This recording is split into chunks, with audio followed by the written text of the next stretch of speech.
Working as an FBI special agent was my dream job. My whistleblowing was apolitical and in the spirit of upholding my oath. Nonetheless, the FBI cynically elected to close ranks and attack the messenger. The FBI will crush you. This government will crush you and your family if you try to expose the truth about things that they are doing that are wrong. We are all examples of that. Joining us now are Steve Friend and Garrett O'Boyle. Thanks for joining us, fellas. FBI whistleblowers Steve Friend and Garrett O'Boyle both join us now. Gentlemen, so glad to have you on the program. Thank you for your testimony. We need more folks like you, and I'm sure more people are going to be from your background are going to be giving you guys more intel as you're sharing that with the rest of us. We can kind of see that this is becoming normal for them to be held accountable, because I think especially an institution that we pay their salaries, they need to be held accountable. I think a lot of people do share our beliefs and convictions. I think they just aren't at the point that Steve and I and others have gotten to. They're too afraid. Thank you so much for being a guest here on PBD Podcast. Thanks for having us. How big is that bloody flag that Steve's got? It's the stone wall of his house. Lots of love, guys. Thanks very much for joining us. Steve Friend, Garrett O'Boyle. Thank you for being with us this morning. More importantly, thank you for speaking out. We appreciate it.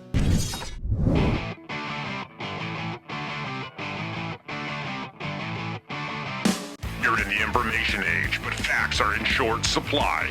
Reject the noise, ask bold questions, and pursue the truth with FBI whistleblowers and founding suspendables Garrett O'Boyle and Steve Friend. This is the American Radicals Podcast.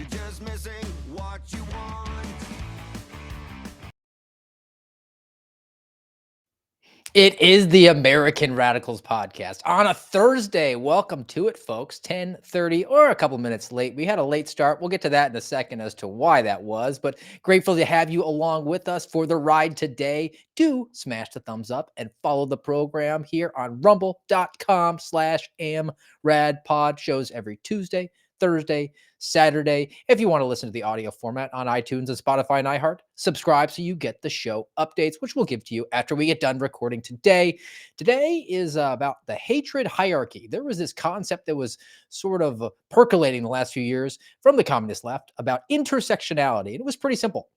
The more persecuted you were, the more checks that you could put, then you were more valuable. So if you were a woman, or you were a minority, that's one each. They're equal. But if you were a woman minority, that was two. That made you more valuable. And it was a pretty easy rubric and scale to understand. But it seems like the scale, the hatred hierarchy has now changed. It's a different shape. It's not a ladder.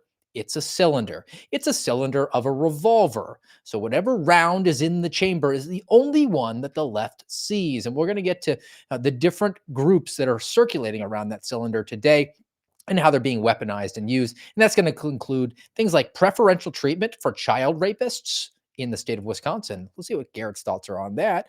Climate change, aka the hole in the global warming, in the ozone, and the earth has a fever. That's the actual national threat, according to elected officials. Some trannies are assaulting conservatives on college campuses. There are communist judges, and the LGBTQ rainbow kamikaze are winning over Christian coffee shop owners. All that, a whole lot more. And first, we got to get to the reason for the slightly delayed start. I have exclusive behind-the-scenes video of why we're late today. Garrett was hustling. He fell behind the schedule. He forgot entirely about the show, I guess, for whatever. But here it is, exclusive access to what happened this morning in Wisconsin. Here is Garrett O'Boyle's entry.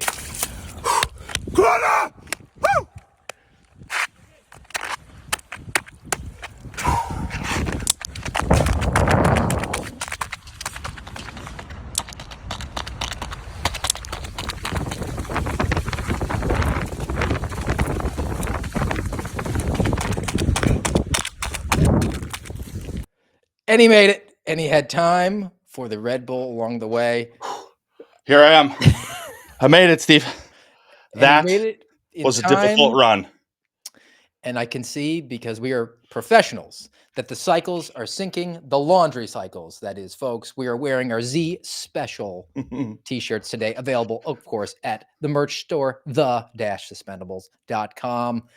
Garrett, I presented to you this theory, the shape of the cylinder that we're going to talk about today. I want to throw these examples to you. We're going to go video heavy today. And I don't know, you probably can't hear it yet, but I can feel the spring a-coming, and I'm going to be entering the RFK Jr. voice category very soon. So I'm going to try to save what I can. We'll get to, you might have to do a little bit of lift on the day, but hopefully we will get through it. We will soldier on. And I want to launch off actually back to what we talked about on Tuesday. One of the stories we covered, which I thought was important, and you made a really good point about, was the story from the New York Times, which was at one time a newspaper. And it was a headline that undocumented women ask, will my unborn child be a citizen? We went after it from the language perspective. Undocumented means illegal. Women, I mean, what is a woman? And then an unborn child, they always said fetus, right? Yes. And this is the cylinder theory, right? Because it's not illegal aliens here, or is it? It's not, clearly not women, because they're not intersectional enough, or they're not the focus, at least here. They're at least saying women, so it's not a focus. They're not saying birthing people, so the trannies aren't there. It's definitely not the unborn, because they would be calling them fetuses. It's, of course, the undocumented here. That's the bullet in the chamber that I want to get to. And this has been sort of to bolster my argument here. I think that you should look at the way that the arguments change over time in relatively recent history. So this is the Senate minority leader now talking about undocumented being a problematic term. So we'll give this a play and then get your thoughts on it. Illegal immigration is wrong, plain and simple. Until the American people are convinced that we will stop future flows of illegal immigration, we will make no progress on dealing with the millions of illegal immigrants who are here now, and on rationalizing our system of legal immigration. When we use phrases like undocumented workers, we convey a message to the American people that their government is not serious about combating illegal immigration, which the American people overwhelmingly oppose. If you don't think it's illegal, you're not going to say it. I think it is illegal and wrong. Ooh. How about Hoisted that? by his own petard. Steve, I know we are not at the end of the show, but I have to go here. John 8:44. You are of your father the devil, and your will is to do your father's desires. He was a murderer from the beginning and does not stand in the truth, because there is no truth in him. When he lies, he speaks out of his own character, for he is a liar and the father of lies. When these people tell you who they are, you must believe them. And in this wonderful era that we live in, where so much is captured for eternity, or at least as long as we have the internet, probably it won't be eternity. It won't actually be eternity, Steve, but we can go back and find clips like this. Chucky Schumer was a liar from the beginning, yet he continues to get voted in because people are duped dopes. And because today, what does he say today, Steve? Oh, you're a bigot and you're a racist and you hate these people and nobody is illegal. But just a handful of years ago, when he was about 70 pounds lighter, he's saying it's illegal. The American people don't want illegal immigration. You're breaking our laws. Don't let them in. He is of his father, the devil, because there is no truth in him. Plain and simple.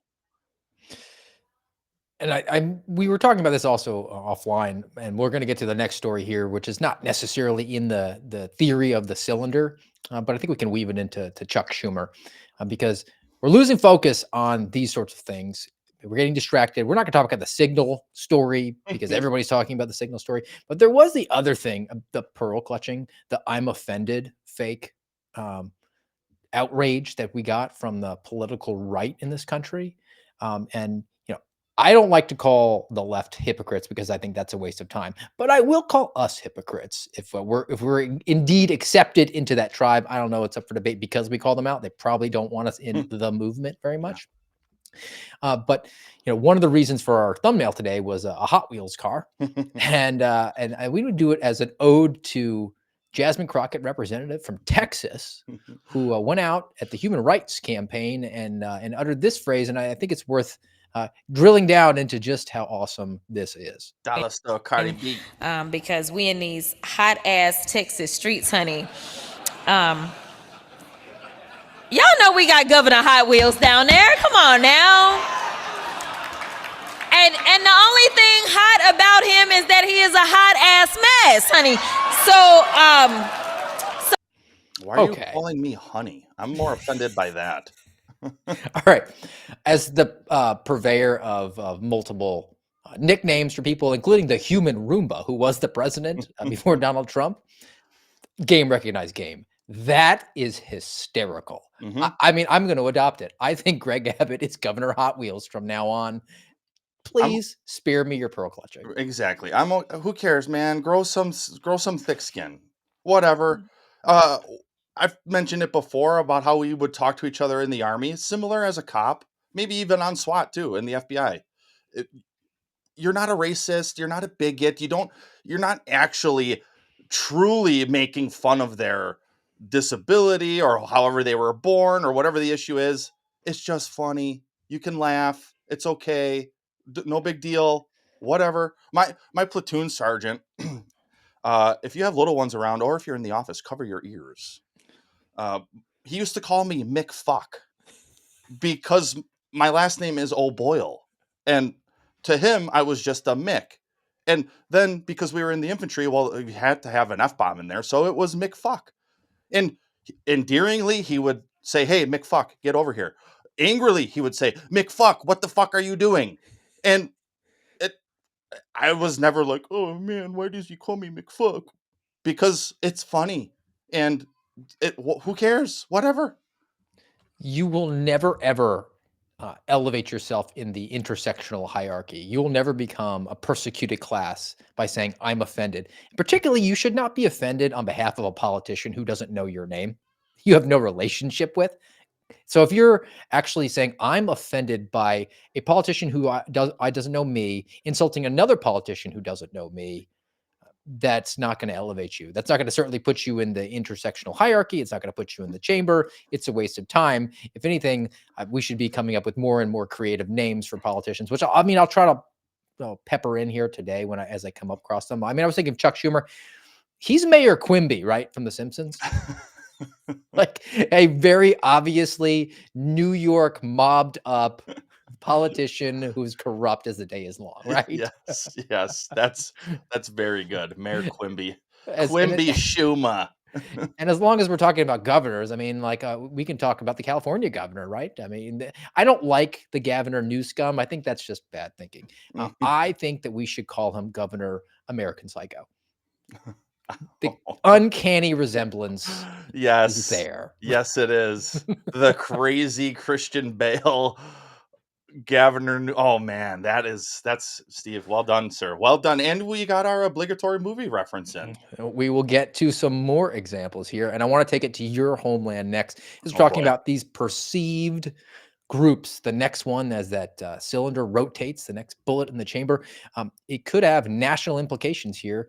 This is from Catholic Vote. There's a Supreme Court election, which is strange. It's strange. It's pretty unique, I guess, that you all elect them. But I don't know, in light of the fact that Amy Barrett and Brett Kavanaugh suck, I would kind of like to reelect those guys. So maybe that Wisconsin is the way forward. This comes from Catholic Vote, real clear polling. Wisconsin Supreme Court race could have national implications.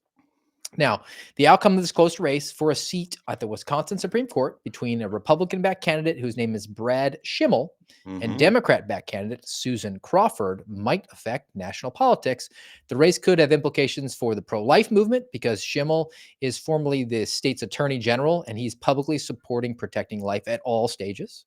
Crawford conversely defended Planned Parenthood in a case during her time as a prosecutor. Democrats have been pushing to redraw congressional maps so that they can get more of their representatives into the federal Congress, into the House of Representatives. And if they win this election, then she'll be seated. Crawford, that is, will be seated, and she'll be able to push to redraw the district maps. And the belief is that Schimmel will not support that, so it would make more Republicans represented at a national level.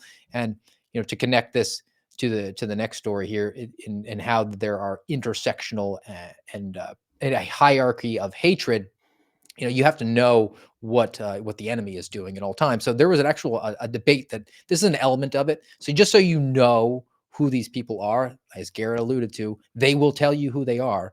This is Miss Crawford, or I mean, she's not a judge. She's an attorney running for Supreme Court, answering a question about how she was a little bit lenient on sentencing of a kitty rapist. You quick on these ads we're seeing. You referenced one. In 2020, you did sentence a child sex offender to 4 years in prison after prosecutors requested 10. Do you regret that sentence? Yes.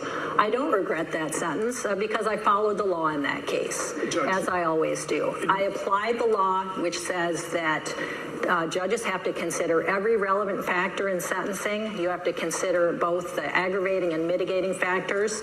And the Supreme Court has said you have to order the minimum amount of prison time you believe is necessary to protect the public. That's what I did in that case and every other case. And my goal is always to keep the community safe. And those have been sentences that have been successful. They have kept the community safe. So the goal is to keep the community safe. So it's a 10-year sentence that she elected to actually reduce down to 4. And that's the critical piece. She goes into this deceptive diatribe about her goal is to keep the community safe. Well, the best way to keep the community safe from a pedophile is to lock them up forever at a minimum. And so when the law is bad because it says 10 years was the sentence there, when the guy should go away forever, and she gives 4 and then argues for why that was the best circumstance, no. And again, let's just go Romans 13. Government is supposed to be a deacon for your good. Not for evil, but for good. The government is supposed to punish evil and reward good. Here, you give them, for a pedophile, Steve, 4 years is a slap on the wrist. And you don't think he's going to come out and recidivate because pedophilia is one of the highest crimes of recidivism that exists? And then on top of it, a little inside baseball for you. Brad Schimmel is a good man. I've known Brad for 13 years, roughly. We've not really kept in touch. I did run into him in the fall at a speaking event that I was at where he was, and he was recognized before I spoke. And so I pointed to him and I called him out during my speech because going way back to 2012, my very first criminal law class, he was my instructor for. And it was really in that class, and I said this at this speech, that the way that Brad taught criminal law really helped things click in my brain as to what I was getting into. Because back then the goal was to become a police officer, and I thought I knew the Constitution and I knew some of these basic principles, but I didn't really know. And I certainly didn't know what it would be like in application. And then, of course, as you know, once you do become an officer, even from the classroom to the street can be quite different, which is why it's crucially important for you to understand basic criminal law principles and basic constitutional law principles. But I remember in that class thinking, this is for real. This is why America is the greatest country on earth, because even in our system where I looked at it back then as we were punishing evil and rewarding good, and that was law enforcement's job. But even then, there is a balancing act, and you do have to take into consideration relevant factors. But when it comes to a crime like murder or pedophilia or rape, that's the bar. The bar is already set. And that is the critical piece that you have to take into consideration. And she's arguing for how she did the best thing. It's a crucial election here. Not enough people are really aware of it. If you're in Wisconsin, I know there's some of you out there, you have to beat this drum because we only have 5 more days. We have till, I think the election is April 1st. There's early voting going on right now, but you have to get out there and vote. And Wisconsin has been on this precipice for years now where we kind of go back and forth. Sometimes Trump wins, then he doesn't, or Trump will win, but so will what's her name? Tammy Baldwin. Sometimes it doesn't really make sense. I know we talked about it after the last election, or our governor, Tony Evers, an absolute stooge and a crook. And so if you're in Wisconsin, you have to get out and you have to make your vote count. I don't understand the rationale for that sentencing reduction, right? You're taking in, and she'll argue, I was taking in all factors and learning about the convicted felon at that point, the convicted pedophile, and the circumstances of their life and their hardship, and I was going to take leniency. Did you not consider the circumstances of the victim right in that situation? Because you departed from the sentencing guidelines in the convict's favor for that. It wasn't like, hey, the typical minimum is 10 and the maximum is 20, and I'm going to give him the minimum end of that spectrum because I don't know, I have a bad case of the feels, or at least the sex criminal, the pedophile, like they're now chambered round here in the revolver. I'm going to feel for them only and disregard the children. The Nancy Pelosi, the children. Mm-hmm. But you actually went beneath that. That's just more indication of how much they actually hate anyone else other than whoever is chambered at that point. And they really don't have any particular fondness for a sex criminal. It's just useful to them to push forward the next agenda item. And if it might be today a pedophile, tomorrow it might be something like, I don't know, like the weather. I want to move on. One note that surprised me, I've been on this committee now this is my 13th year. Every single one of these reports that we have had has mentioned global climate change as a significant national security threat, except this one. Has something happened? Has global climate change been solved? Why is that not in this report? And who made the decision that it should not be in the report when it's been in every one of the 11 prior reports? So, first of all, why are you on the committee for 13 years, you octogenarian old fool? But secondly, that's the next round we're chambering, right? The greatest threat. I mean, 15 seconds ago was white supremacy. Right. And now it's back to climate. And you probably listened to Tulsi's answer. I did as well. And part of me is like, why bother? Why bother explaining? You don't need to explain anything here. All you need to say is, because, Senator, the climate has nothing to do with national security, and it never did. That's it. That's your answer. Because your fake climate war is nonsense. And we shouldn't be spending critical personnel, critical dollars to fight climate in a national security context. The world is the world. It has gone through different climate periods and epochs throughout its history. And it's going to continue to do that, regardless of man-made carbon emissions or cow-made, Steve, because of the flatulence that they put off into the air. It's just is what it is. God made it in a particular manner. It's going to end when he decides. So regardless of what you do, if you're gonna glue yourself to the road, where was that? Do you remember this video? These protesters gluing themselves to the road. I think it was in Italy. It was in Sodom and Gomorrah. But yes. Good luck. Good luck. You're fighting a losing battle, because you can point to different periods of history and say, well, look at what the climate did during this period. Well, who cares? It doesn't matter. We're not going to waste our money on it. I'm not saying don't be a good steward. We should absolutely be good stewards of what we have on Earth. But you're going to argue from a government standpoint that you're going to be able to do something about it with money? Give me a break and get out of here.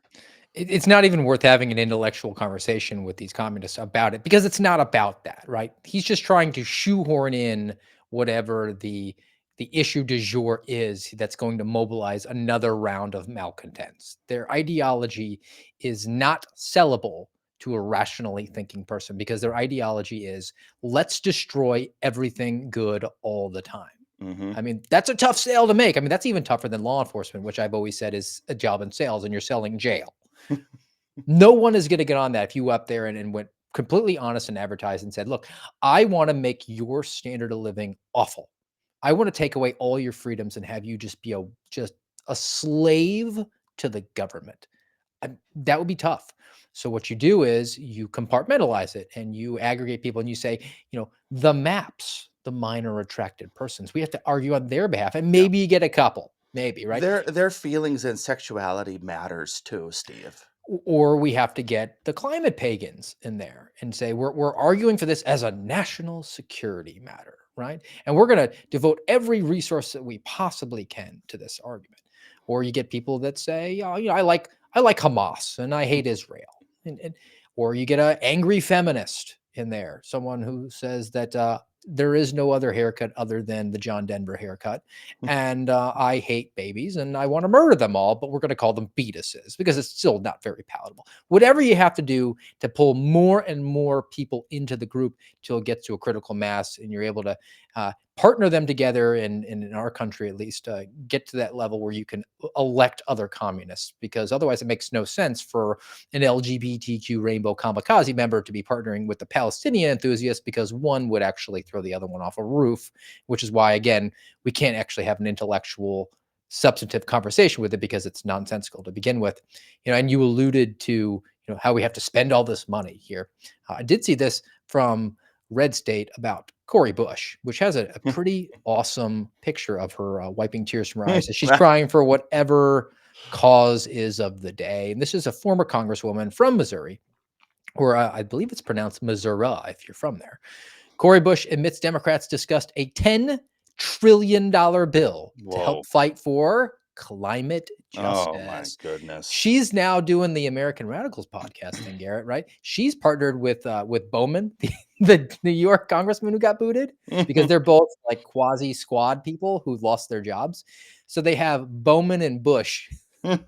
Why did they put the man first? I'm offended. Ooh, Promises two former members of Congress will getting super honest about American politics. Sure. First Because politicians are always honest, Steve. The first episode, Cori Bush revealed that progressives insisted on a climate investment while trying to implement the Build Back Better plan. Remember that one? And Infrastructure Investment and Jobs Act. And the investment was to include funding to fight for climate justice. But don't just take my word for it. I actually have a clip from their first episode, which I don't know where they filmed it. It looks like it was a set at a Verbo or something. It's not authentic looking, but we'll give this a play as we listen to these two fools have a discussion. Clear that there were going to be two separate bills, and we had already had those conversations, but when it was clear, remember, the investment kept going down, and we were like, no, because we need this investment. We need, like you said, the money. That was more money for lead pipes than what we had. I think it was 3.9 trillion. Did it start at 3.9 and go down, or did it? We were at. I thought we were at 10, and then it went down to 6, and then down to 3, then it went down to 1.7. All right, so sitting congressman or former congressman, he doesn't remember how much trillions of dollars they wanted to spend, right? So he's really serious. I mean, maybe he wasn't in the room. He was pulling down a fire alarm when that discussion was happening. But I love the language too. The investment. Oh, you mean the printing of the money? Yeah. Where you make all of us poorer so that you can take money on the backs of my children and grandchildren for climate justice, which essentially just means that you're going to hand it out to NGOs, which are probably populated by people who are your friends, other communists, or maybe your husband who benefited from some government handouts as well. Husband of former squad representative Cori Bush was just charged with wire fraud linked to COVID relief funds, per the Department of Justice. This is reporting from Fox News. Said the husband of former U.S. Representative Cori Bush has been charged with defrauding the government after allegedly accepting $20,000 in payments from the PPP fund. His name is Merritts. He repeatedly applied for business loans for a company he said he operated while also allegedly misrepresenting his revenue and his number of people. It was to keep his employees employed, even though he didn't have employees who were employed. He was indicted a year after the DOJ opened the investigation into Cori Bush because she was taking campaign payments and sending them to her husband because he did, quote unquote, security work. And this indictment for the PPP fraud overlaps with her time in Congress, too. Of course it does. So I think I might have mentioned this here before. One of the final things I did in Wichita, I got a bunch of these leads, and they were all PPP loan related.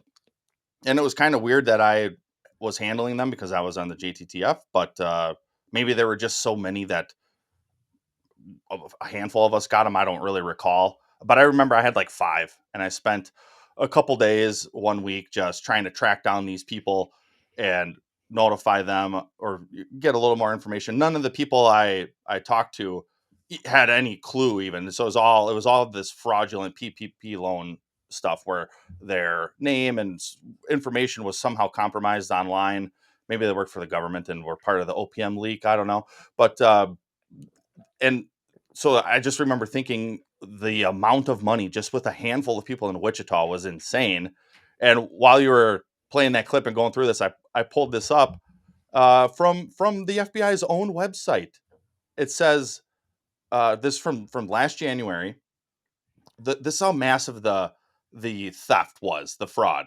The U.S. Small Business Administration Inspector General estimates that $136 billion in fraud from EIDL, whatever that is. I don't know what that is. It's the Economic Injury Disaster Loan Program, and $64 billion in fraud from the PPP. So, like 200 billion. Oh, let's make that 300 billion, because also there was 100 billion more in fraud that the U.S. Government Accountability Office recognized. So $300 billion. And here you have a sitting congresswoman at the time. Her husband was engaged in some of that. But hey, just trust these people. But no, it goes back to what we said in the beginning. Believe them when they tell you who they are. They are corrupt crooks. I mean, $10 trillion, but it's an investment for the climate. Allegedly. I mean, that's why you can't have an intellectual conversation. If you thought that was going to do anything to stop the weather, you're a moron. You're retarded. But like, let's just say you do. Oh, we have to balance that. There's the whole economic discussion about guns versus butter, right? So you're gonna reduce everyone's standard of living down to a point where we're all in poverty, right? But then at least we'll be equal. It's almost like from each according to his ability, each according to his needs. It just hasn't ever really been applied properly. But Of it's course, yeah. just activating another group of people, getting that chamber turned around, and we're going to do that. And I'm sure there were a lot of low income people who would be negatively affected by the fact that spending $10 trillion might make their meager incomes worth less. But like, that was a bullet that wasn't actually chambered at the time. So we don't care about them, right? Even though you profess to care about the poor and downtrodden person. And at the same time, you're stealing tens of thousands of dollars on their backs. And that was the other, irresponsibility from the government of printing all those boatloads of money and pushing them out just as fast as possible. It didn't matter. It didn't matter. We just have an emergency. It's unprecedented. We have to just send stimmy checks to everyone and then open up these fake loans where they're going to be forgiven for people without any sort of accountability. I remember having a conversation with an agent whose victim was the state of Washington. The whole state. And I asked her, it was like an unemployment thing from coronavirus. And she's like, yeah, it's somewhere in the $2 billion that we have right now. We got to track down. I'm Wow. like, good luck. Yeah. Good luck on that career case. And then you can move on off of that one. We got to play some Russian roulette here. We're going to spin the dial and we're going to go land right back onto the LGBTQ rainbow kamikaze coming from the state of Illinois. Now, I first got my start in activism right here in the state of California. As a little kid growing up in Silicon Valley in the 1970s, my mother was an activist for reproductive rights and LGBTQ rights. And she took me to pride parades back when, well, they weren't really parades, they were protests. So I have to laugh when I hear the right wing carry on about the dangers of exposing kids to trans people or same-sex couples, because I'm living proof that introducing your kids to the gay agenda might result in them growing up to be governor. It's a bold strategy there, Cotton. Mm-hmm. So that's Governor J.B. Pritzker. I don't know. He's Governor Blues Brothers. Kind of looks like that. So a couple things, Garrett. Number one, this is a persecuted group, right? It's so persecuted that their protests are now parades, but their lives are very difficult. That's again, according to the words of Governor Blues Brothers there. Well, of course it is. And I really struggle when I hear that type of message because I know how evil it is. And again, I've said before, both at the police station and in the FBI, I knew gay people. We got along just fine. I shed tears with one colleague right before I left the police station, just about life and about the bond we had formed. Nonetheless, God's word says it is an abomination. It is an abomination for a man to lie with a man or a woman to lie with a woman. So when you get a governor up here, again, let's point to Romans 13. You are supposed to be a deacon, a servant for the people's good. And he's up here flaunting the trans agenda and how exposing it to children is just fine. It's just fine, Steve. And you mentioned Sodom and Gomorrah earlier. It was burned with fire and brimstone for all of eternity as a sign because of their sexual carnality, which was homosexuality, certainly pedophilia. They were so sick that they were trying to tear down Lot's door so they could rape the angels. And then they were struck blind, and their depravity was so deep that they didn't even care that they were struck blind because of that depravity that they had, to the point where Lot even said, "Take my daughters. Thanks, Dad. Father of the year right there. Let me send my daughters out to you." And they didn't want them. They were so depraved. But, oh, it's okay, Steve, because it's 2025. And look, I'm the governor now. And woo hoo hoo, let's cheer it. Let's cheer the abomination. I love how he had to throw in the obligatory reproductive justice as well. I mean, Yeah. look, just going to say it. You're not going to procreate if you're engaging in certain activities that he was talking about with the LGBT rainbow kamikaze. I mean, that's pretty good birth control there, right? So he had to throw that in because, again, we are aggregating as many malcontents as possible. The radical feminists who hate men, they're at no risk of ever needing an abortion. Okay. But they have their cause, and we're going to have to throw that in there. So, I mean, I guess he had a pump action shotgun there, maybe a double aught, right? He fired 2 big blasts, Joe Biden recommendation style to Jill Biden, right? You stand out on the platform, you fire 2 big blasts, and it'll drive away every person who's a home invader, Yes. You unless don't they need know that you weapons. only had 2 rounds. Yeah. Yeah. You don't need weapons of war like an AR-15. Just get yourself a shotgun.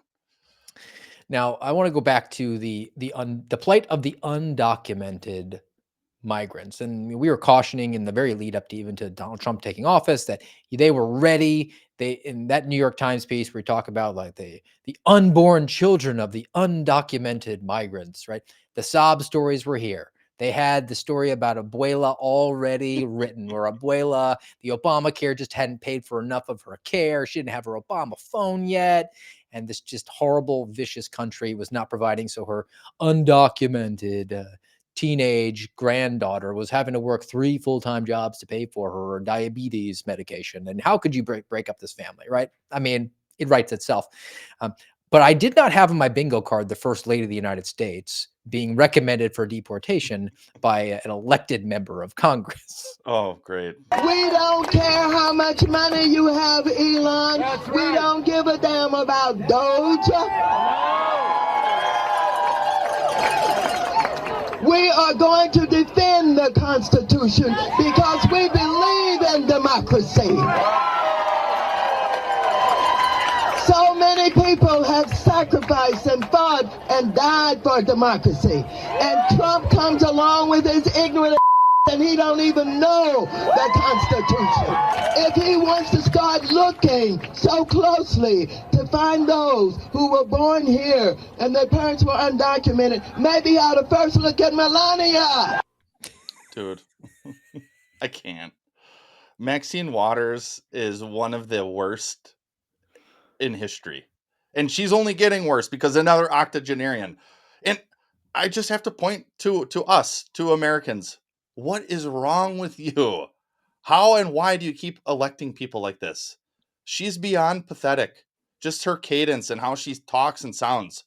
Go home, retire, sail off into the sunset because you're not made for this. But then look at all the people rallying and cheering and yay, yay, yay. And then her talking about the Constitution. She needs to go to Brad Schimmel's criminal law class because she's going to learn more about the Constitution there than she knows now.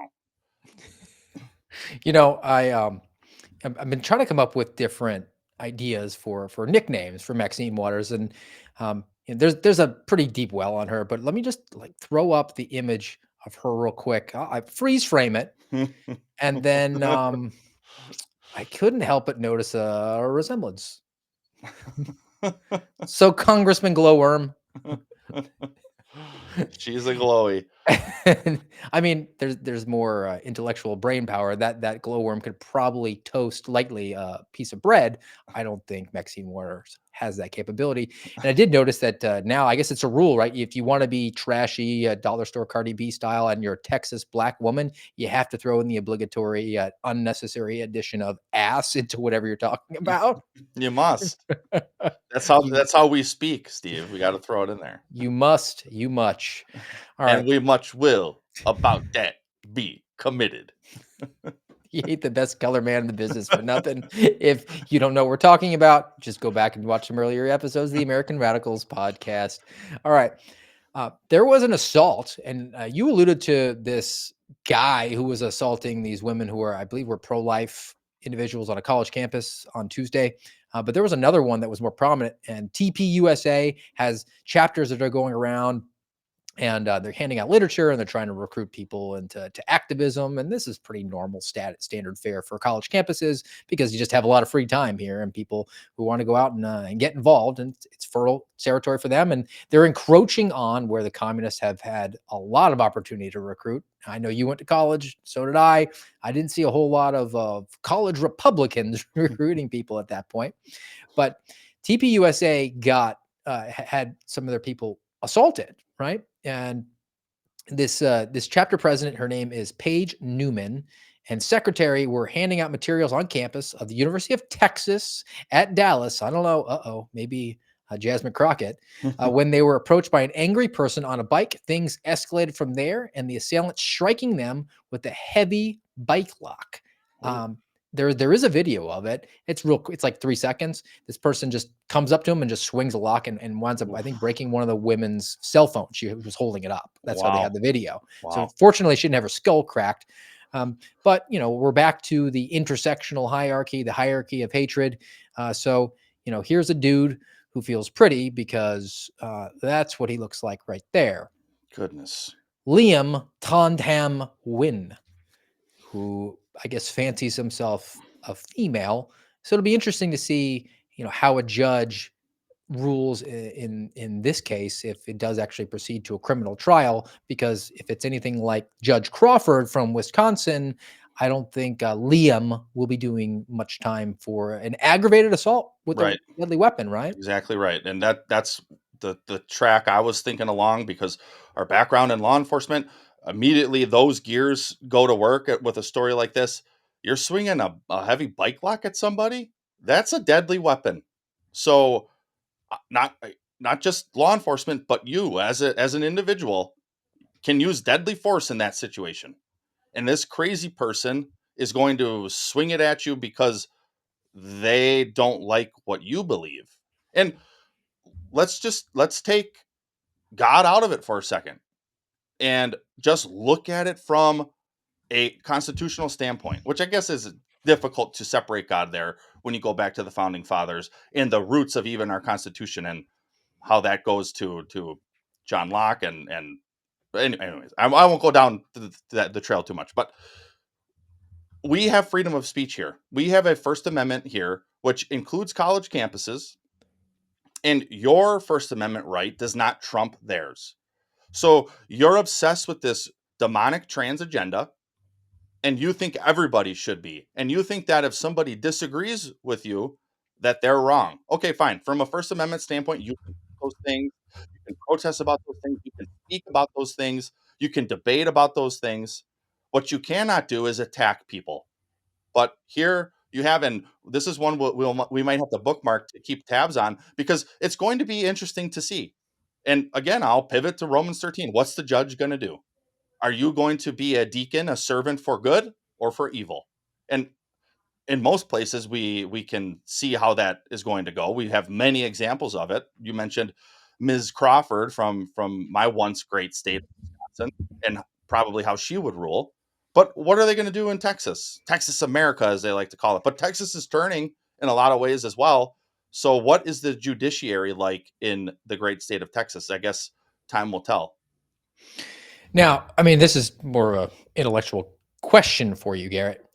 So that individual, that dude who feels pretty, was angry at those young ladies because they had a conservative political ideology, right? And they were actually women, unlike him.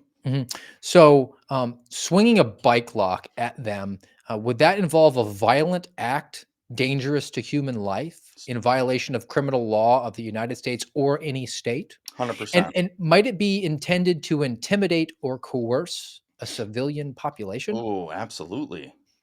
So that's terrorism, right? That's our domestic terrorism definition right there. I It's think amazing how over the last 4 years it was only ideology, not action, that was investigated. right. And now you actually do have the violent action happening where it could justifiably be investigated that way. Mhm. And you and I are loath to have the government be the arbiter of right think and wrong think. But when that is a derivative of that ideology is a violent action and it's intended to coerce, I think that pretty much meets the bill. I would like to see Liam go to prison for a terrorism charge. Right. Where's the Dallas field office JTTF on this? Because here you go. And if you want to even spin some of what Steve and I talk about ad nauseum, just take the FBI's quota system. You need the cases. So here you go. You got a DT case right here. Because no doubt about it is ideology with a violent action on top of it in an attempt to coerce someone to change their view. What more do you need, Steve? Yeah, it's amazing how the quota system still exists, but I've been hearing that there are offices that are not opening up the Tesla burnings for reasons. I guess. I mean, maybe they're not interested in hitting those stats anymore, or maybe there's a little political bias behind that. Resist we much, Steve. We must. Let's talk about some judicial activism. I'm not going to hammer down on the signal. The signal chat between all of the principals within the Trump administration too much, but there is a lawsuit being filed, which I do find very interesting. And the judge who's handling it is a doozy. So, reporting from the Daily Signal, lawsuit against Trump assigned to the same judge who blocked the Tren de Aragua flights. Because it always is the same people over and over again. So this is a lawsuit from an organization called American Oversight. They bill themselves as a nonpartisan watchdog, which routinely opposes Republicans. Sure. Okay. They're saying that National Security Advisor Mike Waltz actually was my representative for a time. I brought him a whistleblower disclosure. And other personnel violated the Federal Records Act by using the encrypted messaging app Signal to discuss attack plans. Judge James Boasberg, 2011 appointee of Barack Obama to the U.S. District Court for the D.C., issued a restraining order against Trump's use of the Alien Enemies Act to deport alleged Tren de Aragua gang members. So he's going to be handling this lawsuit here, where I guess this third party is alleging that all conversations pertaining to policy need to be documented in some sort of permanent records keeping so that you would have the ability to FOIA it. That's the allegation that's being put before him. Look, if you sit around an office and you're not audio recording these sorts of things, right, in the conference room, so I don't see much of a difference between that and a signal chat. Just, if anything, it facilitates easier communications rather than having everybody travel to one central location.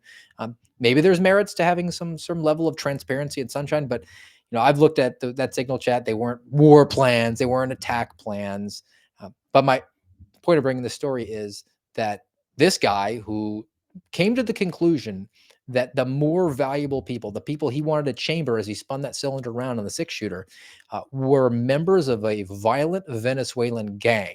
They were more important than Americans who were the victims of violent actions by those Tren de Aragua members, the drug sales, the human trafficking, even the human trafficking of other illegal aliens.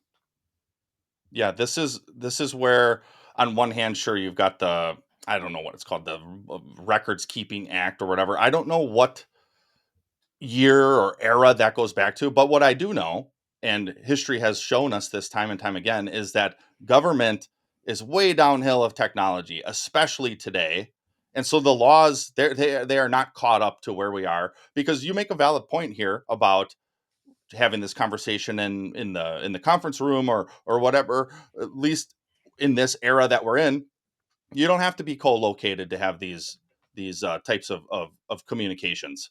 And even the CIA, they're the ones, they have authorized Signal. I've seen it reported publicly even, and I do think that that's what they recommend even elsewhere, not just in America, but overseas. That I'm pretty sure that that's what they use. So, not saying you should be sending classified information there. I've also taken a look at these text messages. Is there an argument to be made that they were talking about classified material? I guess you could make the argument. I don't know if it's going to hold up, because it wasn't, it didn't seem uniquely classified. Having pored over classified documents before, and I know you have as well, and even in a skiff with top secret material, it's typically the reason. Okay, I'm going to get a little bit into the weeds here. So on a classified document, you have what's called portion markings. And so it could be just a sentence, it could be a paragraph, it could be the title, it could be a heading. And so you'll get the overall classification of the document, and that will be, it will be classified at the highest level of whatever is included in the document. So maybe the first paragraph is secret, maybe the second is unclassified for official use only, maybe the next one is secret no foreign, and the next paragraph is secret Five Eyes, and then the next one is top secret SCI. Well, then the whole document's going to be classified at that top secret SCI level. When you read through a document like that, it's usually very particular information that is classified a certain way. In this text thread, does it meet that level? I don't know. I don't think so, but I'm also not a 100% expert on this. And of course the argument's going to be made. Well, they were sending classified information over this. Okay, well, what are you going to do about it? Or also, did the president say they could? Did he authorize it? Because he certainly can do that sort of thing when it comes to classified material. He has very wide liberty on how all that works. And also, I think there's another argument to be made about what's actually going on here. I don't know for sure. I'm open to being wrong, but what this looks like to me is a Sun Tzu type of maneuver, where Hegseth and some of these other people involved in this chat intentionally did this. I don't know all the ins and outs as to why. I've been kind of mulling over why it would be, but it seems like a lot of misdirection, because the media, the left, are hyper focused on this issue. And so I just keep coming back to the question of why, if it is that type of misdirection maneuver, which I could see a Donald Trump administration engaging in that sort of thing. But again, for reasons I haven't entirely muddled through. To this judge who's continued to just insert himself into everything, right? There's only 15 judges in the DC district. Okay. And I found this, and maybe could explain like why they venue shop, of course, to Washington D.C. It's known as a soft area to push forward communist agenda. But there actually might be a loyalty issue here. I mean, you'd hope this would have been vetted out when they're appointing these lifetime judges, right? But that's, the communists don't care about that.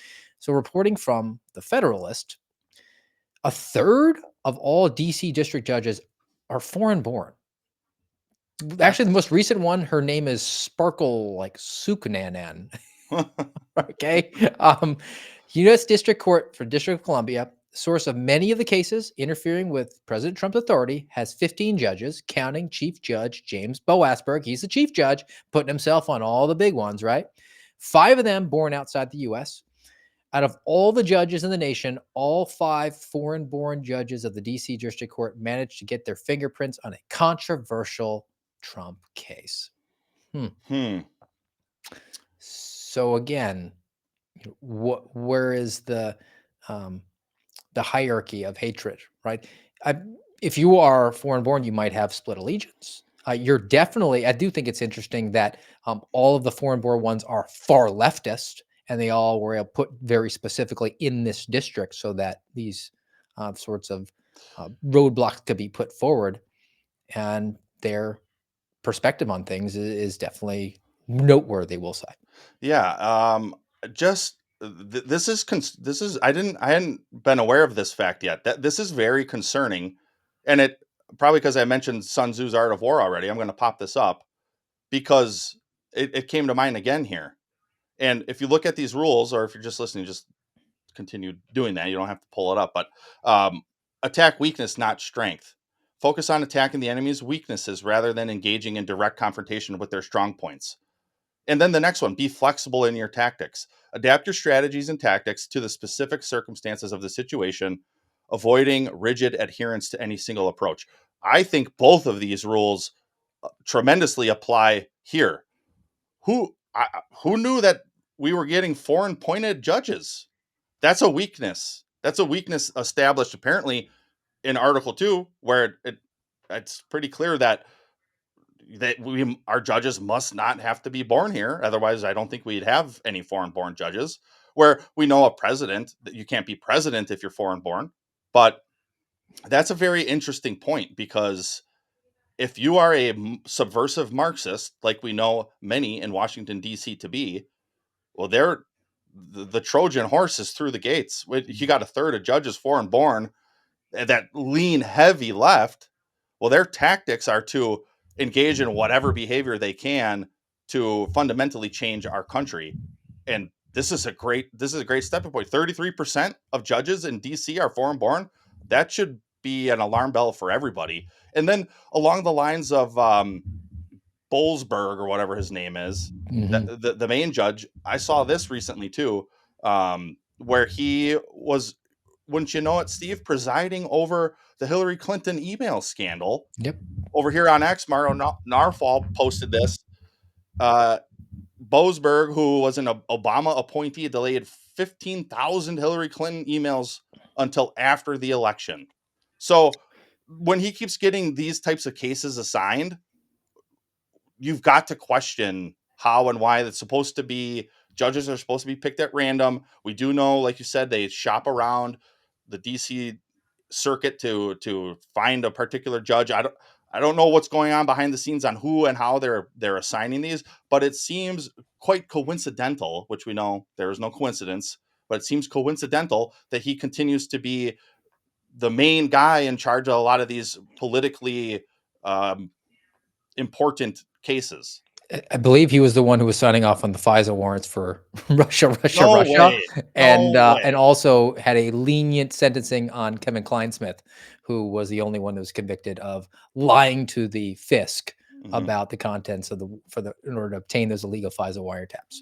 Wow. All right, I've got one more that we're going to get to here about picking the afflicted, the persecuted class, and at the same time here, they're using one group as the round in the chamber to fire on another group. So this is reporting from The Blaze. It hits us both close to home because it involves local law enforcement. Seattle area city cancels coffee with a cop event.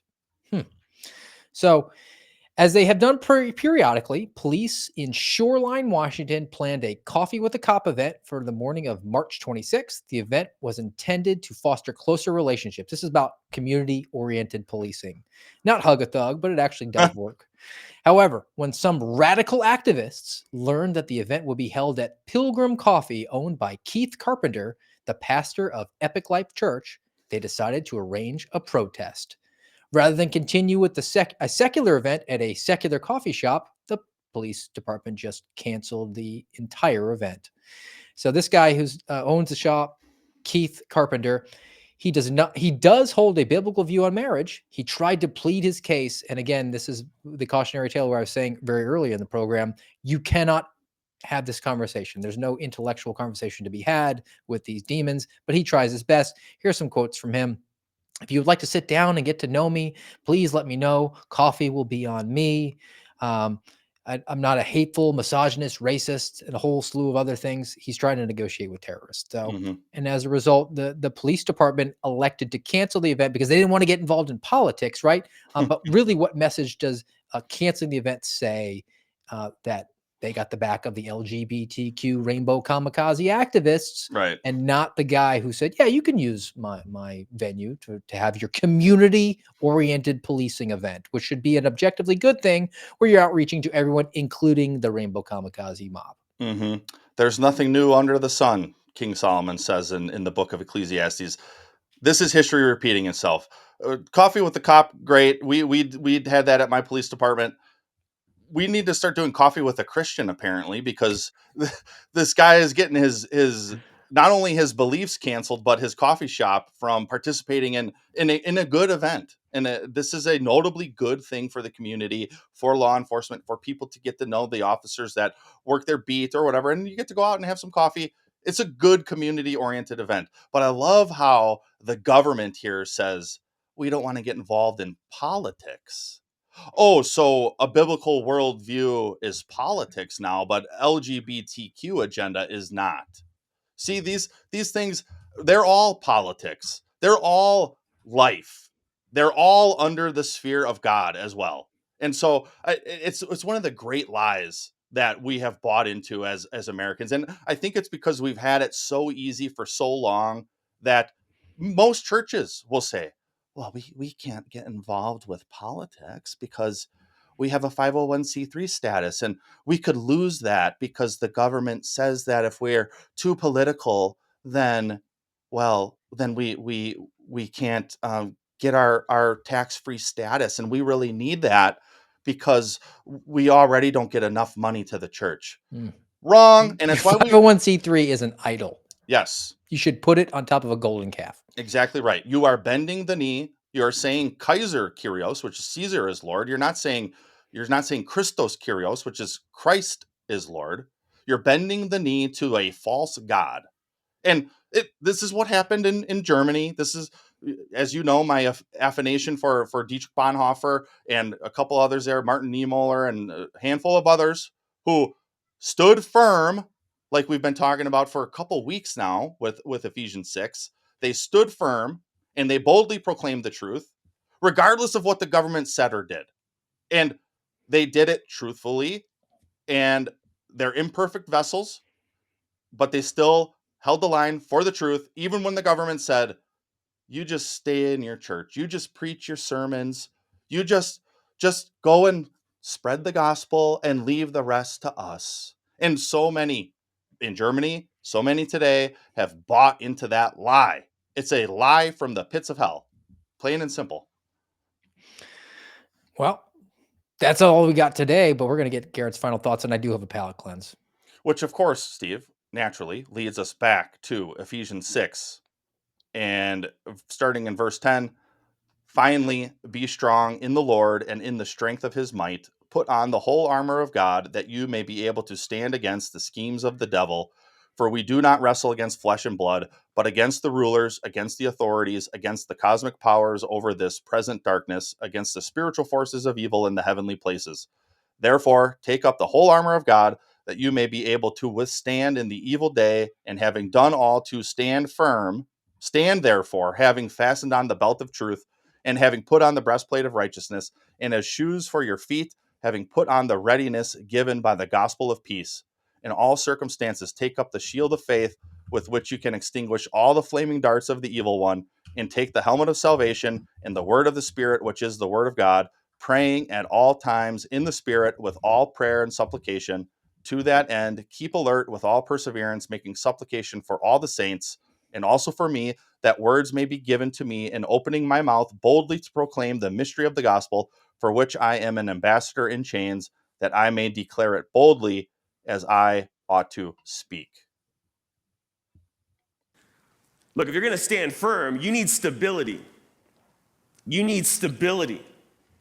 And stability in the context of a soldier comes from his footwear, and here our stability comes from the gospel. Paul calls it the gospel of peace. Why does he do that? Because as we stand firm against the onslaught of the enemy, we must be absolutely certain of what? That we have peace with God. And it's through the gospel that we have peace with him. Ephesians 2:17 and 18. referring to Christ. It says, and he came and preached peace to you who are far away and peace to those who were near, for through him we both have our access in one spirit to the Father. When you have peace with God, you have access to him through the Spirit. And that access to him is critical in the day of evil. When you are experiencing the onslaught of the enemy, you need to know with confidence that you have peace with God and can go directly to the throne of grace.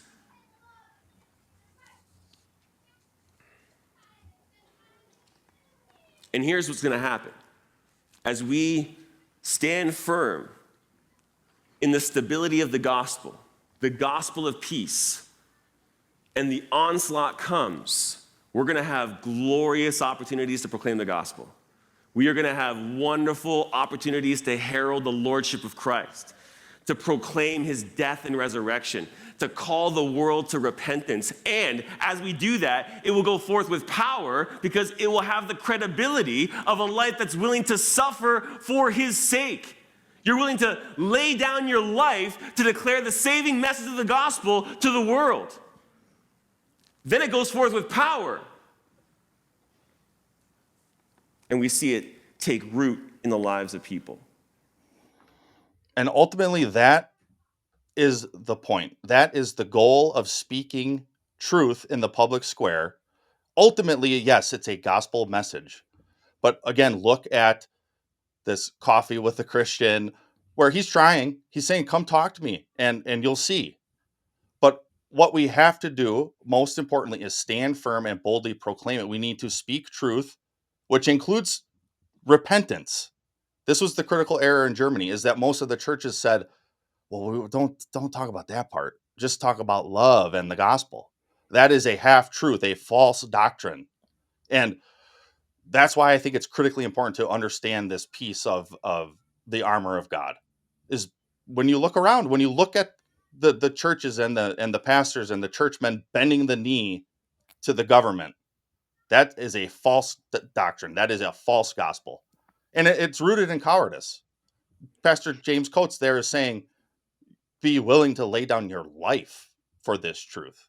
And you will get more of an opportunity to proclaim the gospel then.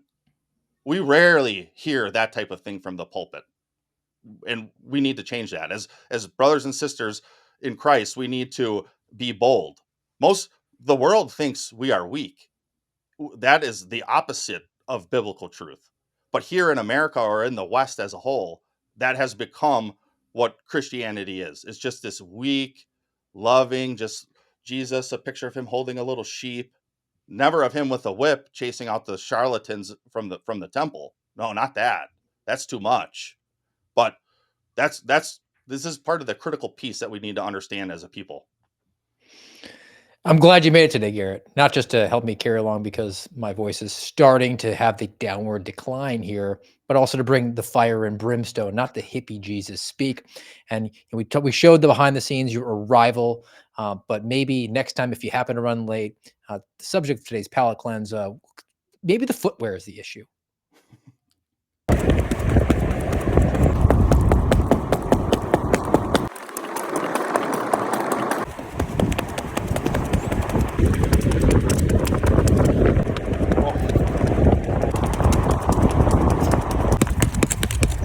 Oh.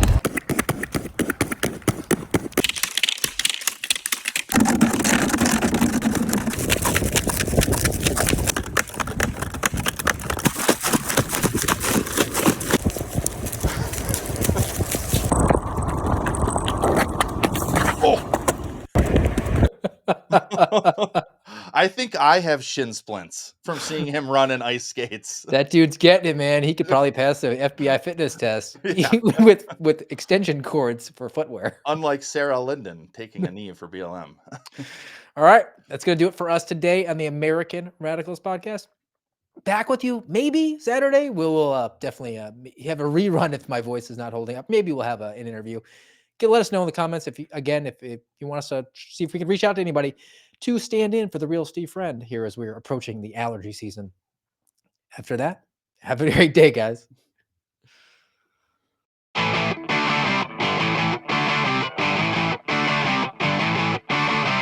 You've been listening to the Voice of the Suspendables on the American Radicals podcast. Follow us on rumble.com/amradpod.